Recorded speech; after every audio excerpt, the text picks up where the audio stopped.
FBI ਨੇ ਇੱਕ Utah ਦੇ ਵਿੱਚ ਬੰਦੇ ਨੂੰ ਸ਼ੂਟ ਕਰਕੇ ਜਿਹੜਾ ਹੈ ਮਾਰ ਦਿੱਤਾ ਹੈਗਾ, ਕਿਉਂਕਿ ਉਸਨੇ ਪ੍ਰੈਜ਼ੀਡੈਂਟ ਬਾਈਡਨ ਤੇ ਐਲਵਿਨ ਬ੍ਰੈਗ ਜੋ ਆ ਉਹਨਾਂ ਦੇ ਅਗੇਂਸਟ ਜੋ ਆ ਸਟੇਟਮੈਂਟ ਦਿੱਤੀ ਸੀਗੀ। ਉਸਨੇ ਇਹ ਕਿਹਾ ਸੀ, ਥ੍ਰੈਟ ਦਿੱਤੀ ਸੀ ਵੀ ਮੈਂ ਪ੍ਰੈਜ਼ੀਡੈਂਟ ਜੋ ਬਾਈਡਨ ਨੂੰ ਤੇ ਨਿਊਯਾਰਕ ਦੇ ਪ੍ਰੋਸੀਕਿਊਟਰ ਐਲਵਿਨ ਬ੍ਰੈਗ ਨੂੰ ਮਾਰ ਦੂੰਗਾ, ਕਿਉਂਕਿ ਉਸ ਟਾਈਮ ਦੇ ਉੱਤੇ ਜਿਸ ਟਾਈਮ ਉਹਦੇ ਘਰ ਵਾਰੰਟ ਜੋ ਦੇਣ ਗਏ ਜੋ ਵੀ ਆਫੀਸ਼ੀਅਲ ਜੋ ਉਹਦਾ ਪ੍ਰੋਬੋ ਹੋਮ ਹੈਗਾ, ਇਨਵੈਸਟੀਗੇਸ਼ਨ ਦੇ ਵਿੱਚ ਇਹ ਕਿਹਾ ਵੀ ਕਿਸੇ ਤਰ੍ਹਾਂ ਦੀ ਵੀ ਜਿਹੜੀ ਥ੍ਰੈਟ ਆ ਕਿਸੇ ਪੋਲੀਟੀਸ਼ੀਅਨ ਦੇ ਅਗੇਂਸਟ, ਪਬਲਿਕ ਫਿਗਰ ਦੇ ਅਗੇਂਸਟ, ਉਹ ਜਿਹੜੀ ਆ ਉਸ ਨੂੰ ਬੜਾ ਸੀਰੀਅਸਲੀ ਲਿਆ ਜਾਂਦਾ ਹੈਗਾ। ਤੇ ਇਹ ਸੋਮਵਾਰ ਨੂੰ ਵਾਪਰਿਆ। ਸੋਮਵਾਰ ਨੂੰ ਇਹ ਰੋਬਰਟਸਨ ਕਰਕੇ ਬੰਦੇ ਦਾ ਨਾਮ ਦੱਸਿਆ ਹੈਗਾ, ਤੇ ਕਹਿੰਦੇ ਵੀ ਰੋਬਰਟਸਨ ਨੇ ਥ੍ਰੈਟ ਕੀਤੀ ਸੀ ਬ੍ਰੈਗ ਨੂੰ, ਤੇ ਉਸਨੂੰ ਇਹ ਕਿਹਾ ਸੀ ਵੀ ਜਿਹੜਾ ਇੱਕ ਤਰ੍ਹਾਂ ਦੇ ਨਾਲ ਪੋਲੀਟੀਕਲ ਹੈਕ ਹੈਗਾ ਜੋ ਜਾਰਜ ਸੋਰਸ ਦੇ ਨਾਲ ਜੁੜਿਆ ਹੋਇਆ ਹੈਗਾ, ਤੇ ਨਾਲ ਦੀ ਨਾਲ ਉਹ ਮੈਂ ਵੀ ਪਲਾਟ ਵੀ ਕਰ ਰਿਹਾ ਵੀ ਕਿਸ ਤਰ੍ਹਾਂ ਉਸ ਨੂੰ ਤੇ ਪ੍ਰੈਜ਼ੀਡੈਂਟ ਨੂੰ ਅਸੈਸੀਨੇਟ ਕਰ ਸਕਾਂ। ਸੋ ਇਸ ਸੰਬੰਧ ਦੇ ਵਿੱਚ ਜੋ ਆ ਉਸ ਦੀ ਜਿਹੜੀ ਆ ਮੌਤ ਹੋ ਗਈ ਜਦੋਂ ਉੱਥੇ FBI ਨੇ ਉਸ ਦੇ ਘਰ ਨੂੰ ਰੇਡ ਕੀਤਾ। ਜੀ, ਅਗਲੀ ਜਿਹੜੀ ਗੱਲ ਕਰਦੇ ਜਾਈਏ, ਸੈਂਟਰ ਡਾਇਨ ਫਾਈਨਸਟਾਈਨ, ਜਿਹਦੇ ਬਾਰੇ ਆਪਾਂ ਸਵੇਰੇ ਦੱਸਿਆ ਸੀਗਾ ਵੀ ਉਹ ਸਵੇਰੇ ਡਿੱਗ ਪਏ ਸੀਗੇ, ਉਸ ਤੋਂ ਬਾਅਦ ਦੇ ਵਿੱਚ ਹਸਪਤਾਲ 'ਚ ਦਾਖਲ ਕਰਾਉਣਾ ਪਿਆ।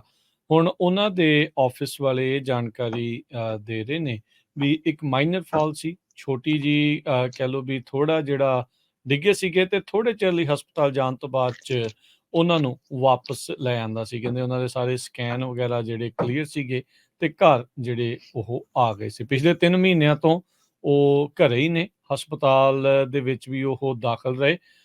ਹੋਰ ਜਿਹੜੀ ਸ਼ਿੰਗਲਸ ਤੇ ਹੋਰ ਜਿਹੜੀਆਂ ਆ ਮੈਡੀਕਲ ਪ੍ਰੋਬਲਮਸ ਆ ਉਸ ਦੇ ਚੱਲਦਿਆਂ। ਸੋ ਇਹ ਜ਼ਰੂਰ ਆ ਵੀ ਇਸ ਦੇ ਕਰਕੇ ਇੱਕ ਵਾਰੀ ਫੇਰ ਚਰਚਾ ਜਿਹੜੀ ਆ ਉਹ ਛਿੜ ਗਈ ਸੀਗੀ ਬਜ਼ੁਰਗ ਸੈਨੇਟਰਸ ਜਾਂ ਲਾਅ ਮੇਕਰਸ ਆ ਉਸ ਨੂੰ ਲੈ ਕੇ। ਸੋ ਇਹੀ ਲੇਟੈਸਟ ਅਪਡੇਟ ਇਹੀ ਦੱਸਿਆ ਜਾ ਰਿਹਾ ਸੀ, ਬਰੀਫਲੀ ਹਸਪੀਟਲਾਈਜ਼ ਹੋਣਾ ਪਿਆ। FBI ਨੇ ਇੱਕ ਯੂਟਾ ਦੇ ਵਿੱਚ ਬੰਦੇ ਨੂੰ ਸ਼ੂਟ ਕਰਕੇ ਜਿਹੜਾ ਹੈ ਮਾਰ ਦਿੱਤਾ ਹੈਗਾ, ਕਿਉਂਕਿ ਉਸਨੇ ਪ੍ਰੈਜ਼ੀਡੈਂਟ ਬਾਈਡਨ ਤੇ ਐਲਵਿਨ ਬ੍ਰੈਗ ਜੋ ਆ ਉਹਨਾਂ ਦੇ ਅਗੇਂਸਟ ਜੋ ਆ ਸਟੇਟਮੈਂਟ ਦਿੱਤੀ ਸੀਗੀ। ਉਸਨੇ ਇਹ ਕਿਹਾ ਸੀ, ਥ੍ਰੈਟ ਦਿੱਤੀ ਸੀ ਵੀ ਮੈਂ ਪ੍ਰੈਜ਼ੀਡੈਂਟ ਜੋ ਬਾਈਡਨ ਨੂੰ ਤੇ ਨਿਊਯਾਰਕ ਦੇ ਪ੍ਰੋਸੀਕਿਊਟਰ ਐਲਵਿਨ ਬ੍ਰੈਗ ਨੂੰ ਮਾਰ ਦੂੰਗਾ, ਕਿਉਂਕਿ ਉਸ ਟਾਈਮ ਦੇ ਉੱਤੇ ਜਿਸ ਟਾਈਮ ਉਹਦੇ ਘਰ ਵਾਰੰਟ ਜੋ ਦੇਣ ਗਏ ਜੋ ਵੀ ਆਫੀਸ਼ੀਅਲ ਜੋ ਉਹਦਾ ਪ੍ਰੋਬੋ ਹੋਮ ਹੈਗਾ, ਇਨਵੈਸਟੀਗੇਸ਼ਨ ਦੇ ਵਿੱਚ ਇਹ ਕਿਹਾ ਵੀ ਕਿਸੇ ਤਰ੍ਹਾਂ ਦੀ ਵੀ ਜਿਹੜੀ ਥ੍ਰੈਟ ਆ ਕਿਸੇ ਪੋਲੀਟੀਸ਼ੀਅਨ ਦੇ ਅਗੇਂਸਟ, ਪਬਲਿਕ ਫਿਗਰ ਦੇ ਅਗੇਂਸਟ,